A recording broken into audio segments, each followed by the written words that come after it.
Hello and welcome. Wonderful to have you here. This is a new place. Some of you will know that we had a fire in our house a few weeks ago.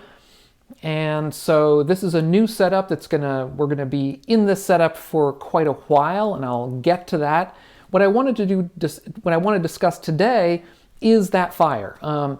First, I want to discuss a little bit about the Buddha's fire sermon, which seems like a really good place to start when we're talking about a house fire. And then I want to move from that into what happened that night. What happened in our house? What did we go through? What did I go through that night? It's something that I haven't discussed in previous videos, so I thought I would start with that today. So to begin with, the Buddha's fire sermon. This is traditionally understood to be the third sermon that the Buddha gave publicly. That is at least the way it's told to us in the Vinaya, which is the Buddhist rule book, the rules for the Buddhist monks and nuns.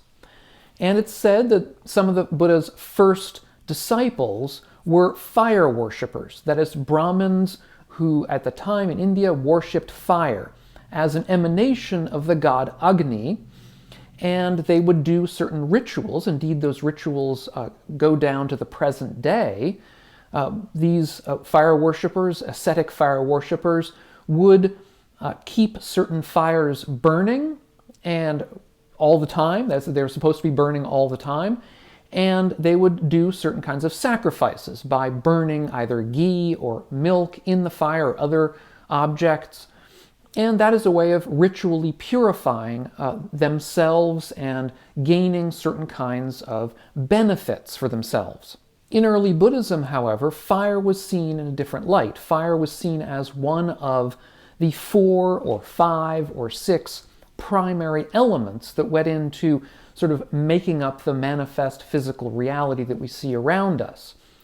And in the near future, I'll be doing a series of videos on the elements. Indeed, one of them I've already done, and I'll be posting that after I do these videos, a couple of videos about our experience in the fire, and we'll discuss the elements themselves.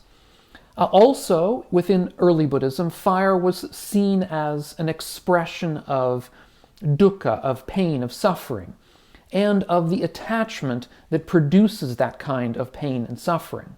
And this attachment arises through our experience, through our senses, through our what is called the sense doors, the 5 traditional senses that we understand in the West, the eyes, the ears, the nose, the tongue, the bodily sense, as well as the mind. These are all the sort of roots to how we understand all, what is known as the all in Buddhism. Everything that we can understand and know comes through these 6 senses. That is the 5 senses plus the mind, the mental sense. There's nothing outside of them. And so our experience of all that there is essentially at base sense experience understood in this way. And so in the fire sermon, the Buddha says, "Bhikkhus, or monastics, monks, all is burning. And what, bhikkhus, is the all that is burning?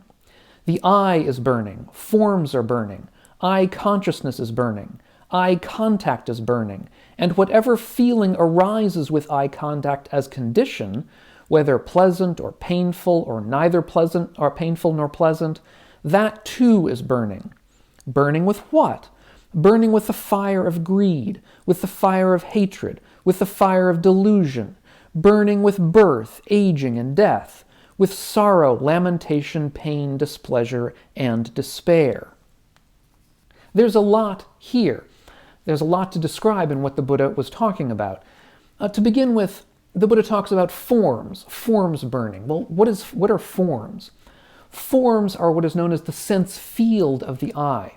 That is to say, they're the things that we see. Either we can understand them as the physical objects that surround us in the world, or we can understand them as the sense experience, the visual experience of the world that comes through our eyes. Second, he talks about eye contact. Well, what is that? That is the contact of our sense organ, the eye, with the information coming from the outside world, coming from these physical objects. These 2 things come into contact. Our eye comes into contact with, let's say, light from the outside world, and that is what gives rise to our experience. He talks about positive and painful and negative, or painful and pleasant, or neither painful nor pleasant experience. We could say painful, pleasant, or neutral. That is the feeling that the experience gives us. In Buddhism, it's understood that every experience we have is of these three kinds. Either it's pleasant, or it's painful, or it's neutral. It's neither one nor the other. And of course, there's going to be a gradation here. But every experience we have is of that character. And it's indeed that experience of the world as either pleasant or painful that is what eventually gives rise to our attachments and our aversions. That is to say that it's these experiences of the world as pleasant or painful that cause these fires to arise within us. And indeed, the Buddha says the same thing. We've just been talking about the eye, but he says the same thing then in his fire sermon about the ear and sounds, about the nose and smells, about the tongue and tastes, about the physical body and sensations, touches of various kinds, and about the mind and various ideas. When all of our sense organs come into contact with their various fields, that causes to arise within us various either pleasant or painful feelings, and those pleasant or painful feelings then stoke these fires of attachment or aversion, of love or hate, that cause us pain eventually. So in this discourse, what the Buddha does is to completely reframe the concept of fire for these fire worshippers, for these ascetic fire worshippers. Fire now is no longer some kind of external event, some thing in the world that we keep alive, keep burning in order to sacrifice to it, in order to gain benefits for ourselves, but rather fire is kind of an internal feeling that pervades all of reality. It sort of is part of the all of our ordinary experience of life as we become attached to the world, as we become aversive to various aspects of our lived reality. However, ordinarily, we're blind to this fire. We don't see it. We're not aware of it. And as a result, we get burned by it all the time. We get attached to things and then they change. Invariably, they change. And as they change, we find ourselves lamenting that change in one degree or another. But the Buddha says that we can become aware of this. We can become aware of this fire aspect of all of reality. And by becoming aware of it, we can thereby become more disillusioned with the world. That is to say, our illusions about the permanence of the world begin to drop away. We begin to become less attached to things, and as a result, we can find freedom. We can find true happiness. We can find eventual enlightenment through using such a path of disillusionment, of becoming aware of this fire that surrounds us. So what happens is that we relax around our ordinary tendency to cling to these objects that surround us, or to even cling to our sense organs themselves. We relax around our tendency to become aversive to the things that we find painful. We relax around our tendency to cling to the things that we find pleasurable. And in so doing, we find true freedom. The fires begin to abate. It's, of course, a long process. It's a practice that takes time, but that is the practice that the Buddha sketches out in this third sermon, this fire sermon. Now, to turn from that to the question of our own fire, what happened to us that night?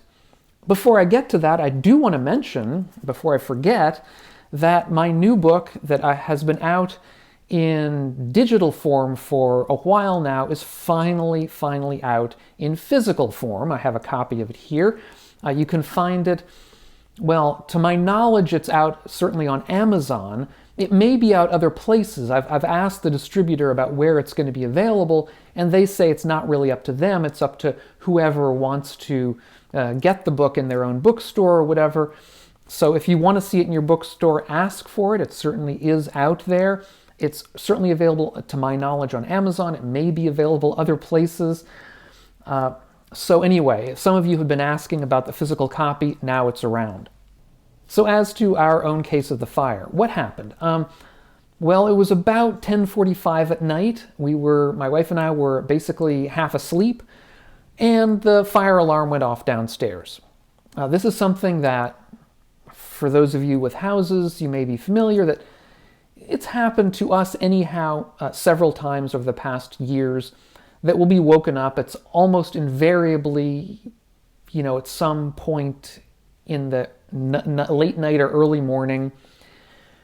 We go downstairs, there's nothing, it's just a normal night, and you have to sort of either unplug something or take the battery out of something or blow air into something so that it stops beeping, and then of course it takes you hours to get back to sleep after that. So it's a bit of an annoyance. And so that's what I thought had happened. It was, again, late, the time that this happened, so I walked downstairs to where the alarm was going off. It was in my office, in my studio, and I opened the door to the studio, and expecting that there would be dark, it would be dark at night, there was light when I opened the door. And indeed, I looked over, and the mini split, which is the unit that both heats the space in winter and cools it in the summer, that was on fire. It's up high on the wall over my desk, and there was fire coming out of the side of the unit. And indeed, there was melted parts of it, plastic parts of it, the shroud around it, that was falling down on the desk, on my desk. So I ran upstairs, got the fire extinguisher, came down, tried to put the fire out with the fire extinguisher. That didn't work. At that point, I closed the door, which later on I was told was a good thing to have done. Closed the door and called 911. And when I got through, the woman on the other side of the phone was very helpful. She asked me a few questions and then told me to get everybody out of the house immediately. So my wife and I ran out of the house and waited outside. The volunteer firefighters arrived very quickly. The first one, around where we are, the firefighters are volunteers. The first guy arrived. I pointed him to the window that he could see inside. He could see flames inside. He immediately called in a 2-alarm fire. Within 10 minutes or so, the fire trucks arrived, and they started putting out the fire. Now, I was assuming, I was out there in the front of the house. It was a chilly night, but fortunately not that cold. It was probably in the 50s, as I recall. I was in my bathrobe with my slippers on. I had my cell phone in my hand because I just called 911. That was basically all that I had. And, that was all that we could do, is to wait. And I waited, and eventually around 1 o'clock in the morning, was able to get back into the house after they had put the fire out. And what did we do? Well, we looked in, got the few things that we thought we would need. My glasses. I had left my glasses inside. My wallet and iPad. Those few things that we thought we might need tomorrow morning. The next day. A couple of pieces of clothing, my shoes. I had sort of been assuming that we would be back inside that night, or, because the fire was small.